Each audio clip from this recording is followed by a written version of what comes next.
स्वागत है आप सभी का आपके YouTube चैनल धीरज विश्वा स्टडी में। कैसे आप लोग, उम्मीद करता हूँ स्वस्थ होंगे और अपनी स्टडी कंटिन्यू कर रहे होंगे। चलिए हम बात कर रहे हैं अंतःस्रावी ग्रंथियों की, हार्मोन्स की बात कर रहे हैं। उसी क्रम में हमारा पीयूष ग्रंथि हो गया है, थायराइड ग्रंथि हो गया है। अब हम बात करेंगे पैराथायराइड ग्रंथि की कि पैराथायराइड ग्रंथि क्या होती है, इसके क्या कार्य होते हैं, इसकी संरचना कैसी होती है, ये कौन कौन से हार्मोन्स बनाती है, इन सभी चीज़ों पर हम डिटेल में बात करेंगे। तो चलिए देखते हैं कि पैराथायराइड ग्रंथि क्या है। देखिए, जो थायराइड ग्रंथि होती है, यहाँ पे आप देखें पैराथायराइड ग्रंथि, पैरा यहाँ पे थायराइड भी लिखा हुआ है। इसका मतलब इसका थायराइड ग्रंथि से कोई ना कोई कनेक्शन है पैराथायराइड ग्रंथि का, ठीक है। तो हम बात करते हैं थायराइड ग्रंथि कहाँ पे होती है। देखिए, पैराथायराइड को समझने के लिए हमें थायराइड ग्रंथि को समझना होगा। थायराइड ग्रंथि ये हमारा कंठ है और यहाँ पे ये श्वास नली है। जहां पर कंठ और श्वास नली आकर मिलते हैं, उसी जगह पर तितली के आकार की एक ग्रंथि पाई जाती है। एच के आकार की कह लें या तितली के आकार की कह लें, एक ग्रंथि पाई जाती है। उस ग्रंथि का नाम है थायराइड ग्रंथि।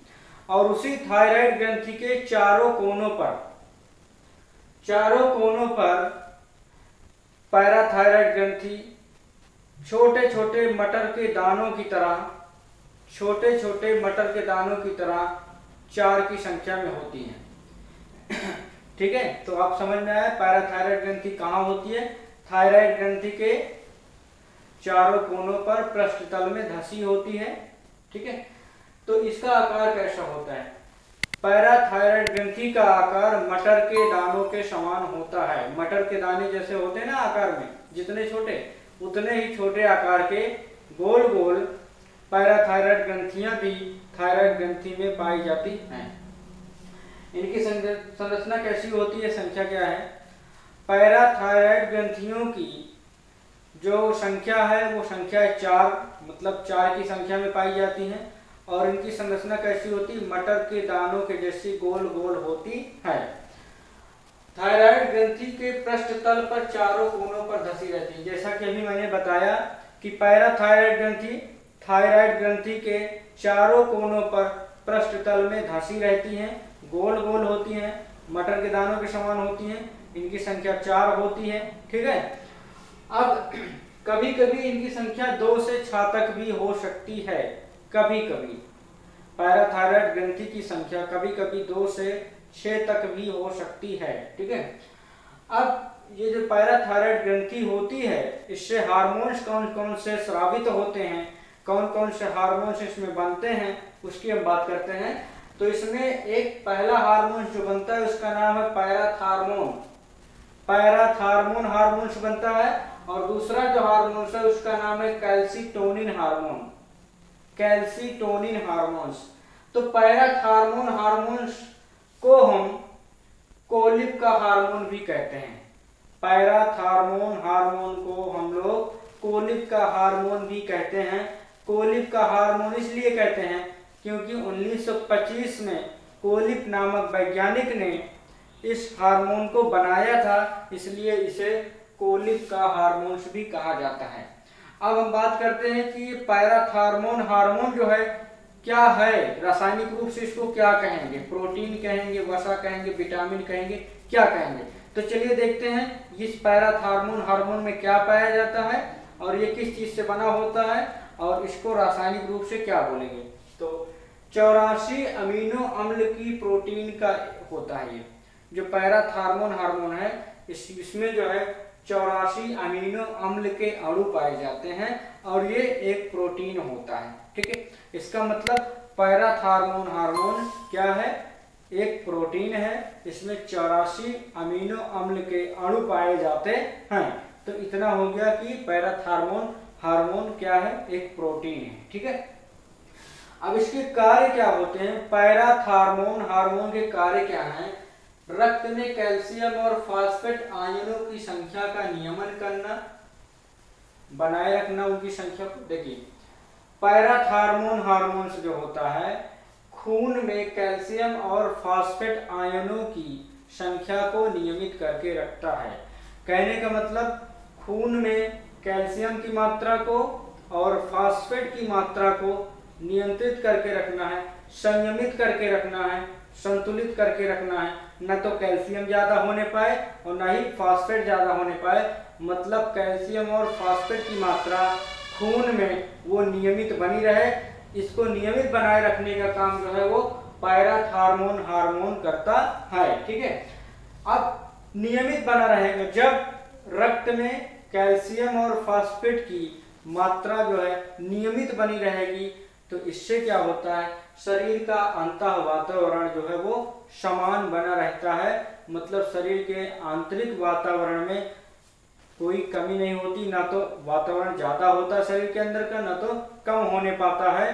कहने का मतलब होम्योस्टेटिस को बनाए रखने में हेल्प करता है।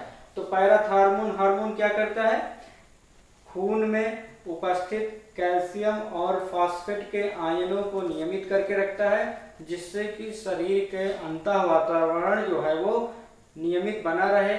ना तो शरीर का आंतरिक वातावरण ज्यादा गर्म होने पाए और ना ही ठंडा होने पाए। तो ये होता है हार्मोन का कार्य। अब खून में कैल्शियम की आवश्यकता क्यों होती है, खून में कैल्शियम की आवश्यकता क्यों होती है, तो उसके बारे में बात करते हैं। तो इसलिए अब हम बात करेंगे पेशी संकुचन। हमारी जो मांसपेशियां हैं, मसल्स हैं, उनमें कंस्ट्रक्शन होता है, कंट्रैक्शन होता है, संकुचन होता रहता है।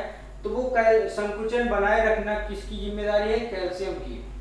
प्रेरणा संवहन, हृदय स्पंदन, जो हमारा हृदय धड़कता है, हार्ट बीट करता है, उसको भी बनाए रखने का काम कैल्शियम का होता है।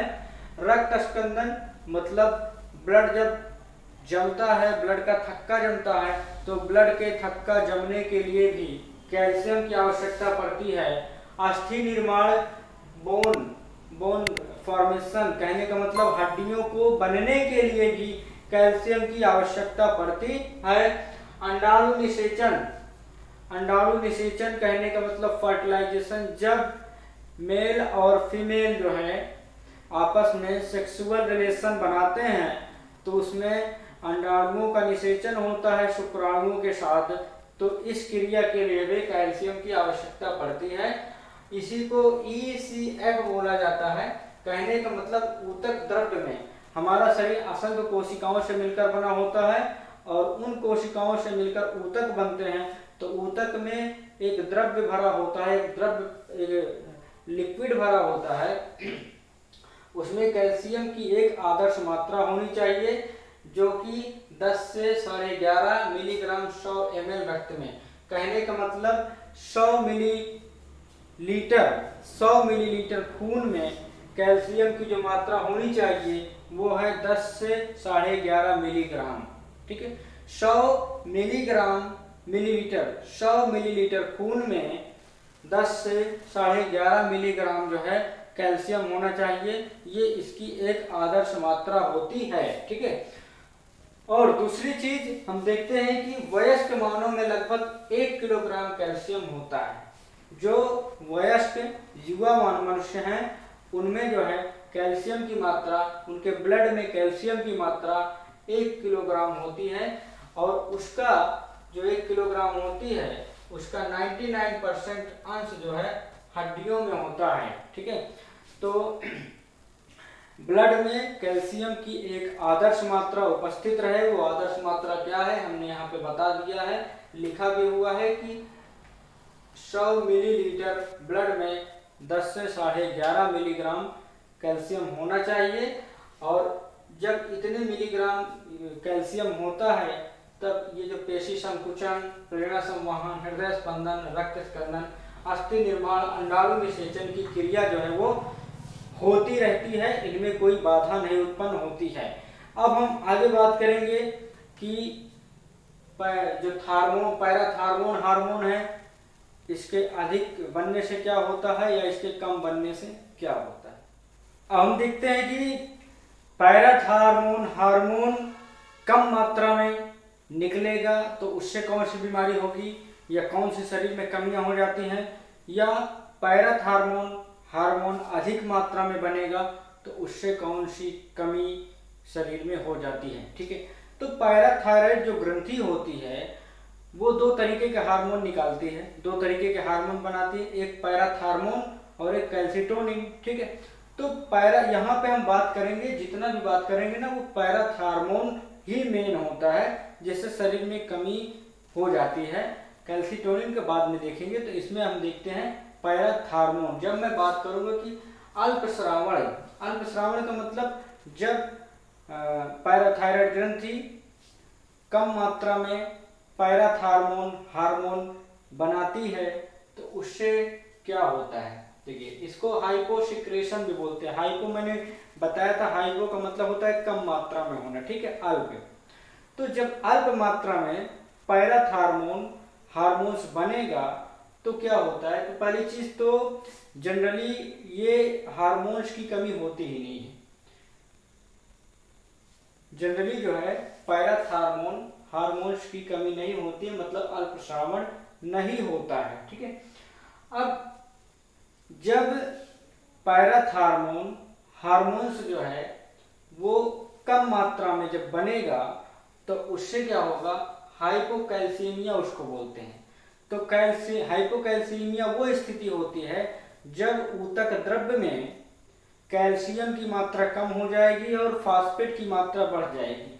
ठीक है, जब ऊतक द्रव्य में कैल्शियम की मात्रा कम हो जाएगी और फास्फेट की मात्रा बढ़ जाएगी तो उसको कहते हैं हाइपोकैल्सीमिया। हाइपो का मतलब होता है कम हो जाना और कैल्सीमिया माने कैल्शियम का कम हो जाना और फास्फेट का अधिक हो जाना, तो इसी को कहा जाता है हाइपोकैल्सीमिया। ठीक है, जब ऐसा हो जाएगा तो पेशियों और तंत्रिकाओं में अनावश्यक उत्तेजना होने लगती है। तो हमारे शरीर की जो मसल्स होती हैं, जो पेशियां हैं और जो तंत्रिकाएं हैं, नर्व्स हैं, उनमें अनावश्यक बिना किसी कारण से उत्तेजना होने लगती है, ऐंठन होने लगती है। तो उससे होता क्या है, पेशियों में ऐंठन होने लगेगी, शरीर अकड़ने लगते हैं, हाथ पैर या कोई भी अंग ऐसा है जो अकड़ जाता है, ऐंठने लगता है। कहते नहीं इसका हाथ पैर देखो ऐंठ रहा है। ठीक है, तो हाथ पैर में ऐंठन होने लगती है, शरीर में कंपन होने लगता है, शरीर का कोई भी अंग जो है वो कांपने लगता है। उसके बाद कभी कभी लंबे समय तक जब ये ऐंठन होती है ऐच्छिक पेशियों में। अब हम बता देते हैं ऐच्छिक पेशियां क्या हैं। ऐच्छिक पेशियां वो पेशियां जो हमारे बस में होती हैं, जो हमारे इशारे पर काम करती हैं। जैसे हाथ पैर की मसल्स हो गई, ये मैं इसको हिलाऊंगा तभी ये हिलेगी, नहीं तो ऐसी रहेगी। तो वो पेशियां जो हमारी इच्छाओं पर डिपेंड होती हैं वो ऐच्छिक पेशियां कहलाती हैं। और कभी कभी ऐच्छिक पेशियों में लंबे समय तक जब ऐंठन होती है तो उससे टिटैनी रोग हो जाता है। टिटैनी रोग हो जाता है। तो ये सब क्यों होता है, वो इसलिए होता है क्योंकि यहाँ पर पैराथार्मोन हार्मोन्स जो है वो कम मात्रा में निकल रहा है, कम मात्रा में बन रहा है, जिससे ऊतक द्रव्य में कैल्शियम की मात्रा कम हो गई, फास्फेट की मात्रा अधिक हो गई, जिससे कि इस तरह की समस्याएं आ रही हैं। ठीक है, कभी कभी क्या होता है कि कंठ, जो हमारा ये कंठ होता है स्वर यंत्र, इस कंठ में भी संकुचन हो जाता है। और जब यहाँ पे संकुचन हो जाएगा तो सांस लेने में कठिनाई होगी और व्यक्ति सांस नहीं ले पाता है और उसकी सांस रुक जाती है और वो व्यक्ति मर जाता है। ठीक है, अब जब बचपन में हाइपोसेक्रेशन होगा, पैराथार्मोन हार्मोन्स कम मात्रा में बनेगा पैराथायराइड ग्रंथियों में, तो क्या होगा बचपन में, बच्चों में वृद्धि का अवरोध हो जाएगा, बच्चों के शरीर का विकास नहीं हो पाएगा। वो किस वजह से, वो पैराथायराइड ग्रंथि से निकलने वाले हार्मोन्स के कम मात्रा में निकलने से होता है। ठीक है, तो बच्चों का वृद्धि रुक जाता है, उनके शरीर का विकास रुक जाता है, उनके दांतों, हड्डियों, बालों एवं मस्तिष्क का विकास जो है वो रुक जाता है, उनका संपूर्ण विकास नहीं होने पाता है। ठीक है, बालक मंदबुद्धि हो जाता है, उसकी हड्डियां कमजोर रहेंगी, दांत जल्दी नहीं निकलेंगे, दांत कमजोर हो जाएंगे, उसके जो बाल होते हैं वो मजबूत नहीं होते, एकदम हल्के होते हैं। तो इस तरीके की समस्याएं जो आती हैं वो आती हैं पैराथार्मोन के कम मात्रा में बनने से। ठीक है, इसका उपचार यह है कि विटामिन डी की पूर्ति करिए, उस व्यक्ति में या उस बच्चे में विटामिन डी की पूर्ति करें और आपका ये जितना भी रोग है वो दूर हो जाएगा। ठीक है, अब हम देखते हैं कि जब ज्यादा मात्रा में पैराथार्मोन हार्मोन्स बनने लगता है तो उससे क्या हो जाता है, तो इसी को कहा जाता है अतिस्रावण। अति माने ज्यादा, श्रावण माने बनना या रिलीज होना। ठीक है, हाइपर सिक्रेशन, हाइपर माने बहुत अधिक। ठीक है, जो बहुत ज्यादा मात्रा में पैराथार्मोन हार्मोन्स जो है बनने लगता है, स्रावित होने लगता है, तो उससे ग्रंथियों की वृद्धि, ये मतलब ये अतिस्रावण होता क्यों है? जब पैराथायराइड ग्रंथियों का आकार जो है बढ़ने लगता है, जब पैराथायराइड ग्रंथियों का, जो कि थायराइड ग्रंथि में 4 होती हैं, चारों कोनों पर धंसी रहती हैं, जब उनका आकार मटर के आकार से थोड़ा और बड़ा होने लगता है, तब उस समय वो ज्यादा मात्रा में पैराथार्मोन हार्मोन्स स्रावित करती हैं, जिससे कि अतिस्रावण की स्थिति उत्पन्न हो जाती है। जब ज्यादा मात्रा में पैराथार्मोन हार्मोन्स स्रावित होगा तो उससे होगा क्या कि उससे कैल्शियम ज्यादा मात्रा में बनेगा। कैल्शियम ज्यादा मात्रा में मतलब ऊतक द्रव्य में कैल्शियम की मात्रा ज्यादा हो जाएगी, तो इससे होगा क्या कि हड्डियां गलकर कोमल हो जाती हैं, हड्डियां कमजोर हो जाती हैं, हड्डियां गलने लगती हैं, और जब गलने लगती हैं तो वो कमजोर हो जाती हैं या भंगुर हो जाती है, भुरभुरी हो जाती हैं। थोड़ा सा कहीं टकरा गए और हड्डियां टूट गई, कहते नहीं, थोड़ा सा चोट लग गई, इसकी हड्डी कमजोर है, हड्डी टूट गई। ठीक है, तो हड्डियों कमजोर हो जाती हैं, भंगुर हो जाती है, भुरभुरी हो जाती हैं। तो इस स्थिति को ऑस्टियोपोरोसिस रोग कहा जाता है।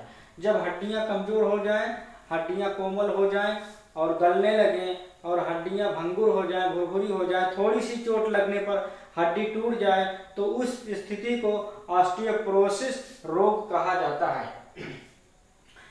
जब अतिस्रावण होता है पैराथार्मोन हार्मोन्स का, तब ऊतक द्रव्य में कैल्शियम की मात्रा अधिक हो जाती है, और जब कैल्शियम की मात्रा अधिक हो जाती है तो इसको हाइपरग्लाइसीमिया, हाइपर कैल्सीमिया बोला जाता है। हाइपर माने ज्यादा हो जाना, कैल्सीमिया माने कैल्शियम का। जब ऊतक द्रव्य में कैल्शियम की मात्रा ज्यादा हो जाएगी तो उसको बोला जाता है हाइपर कैल्सीमिया। इससे होता क्या है कि तंत्रिकाएं, पेशियां क्षीण हो जाती हैं। क्या हो जाती हैं? क्षीण हो जाती हैं। तो जो हमारा नर्व्स है, जो तंत्रिकाएं हैं और जो पेशियां हैं, मसल्स हैं, वो क्या हो जाती हैं? वो क्षीण हो जाती हैं। ज्यादा मात्रा में कैल्शियम के बनने से हमारे शरीर की जो तंत्रिकाएं हैं, जो पेशियां हैं, वो क्षीण होने लगती हैं, और उसके बाद जब क्षीण होने लगती हैं तो क्या होता है? मूत्र वृद्धि हो जाती है। कहने का मतलब उस व्यक्ति को पेशाब बहुत ज्यादा होने लगेगा, और जब ज्यादा पेशाब लगेगी किसी व्यक्ति को तो उसको प्यास भी बहुत लगेगी, और जब प्यास लगेगी, पानी पिएगा तो पेशाब करेगा।